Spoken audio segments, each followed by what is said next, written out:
iPhone yako ikiibiwa au kupotea, mtu anaweza kujaribu kukuzuia wewe kuitrack hiyo iPhone kwa kuzima wifi, kuzima data, kuwasha kindege yani airplane mode na kukutoa kabisa hewani. Chukua tahadhari kabla ya ajali. Tumia tricks hizi ili kuimarisha ulinzi kwenye iPhone yako.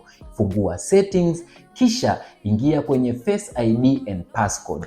Ingiza passcode yako hapo na ushuke chini mpaka uone allow access when locked. Ukifika hapa, zima vipengele vifuatavyo. Cha kwanza, zima control center. Hapa utakuwa umemzuia mtu kuweza kuaccess control center yako kama iPhone yako imefungwa. Cha pili, zima reply with message. Hapa kama iPhone yako imeibiwa au kupotea ikaingia message, mtu hataweza kuiona wala kuijibu ile message.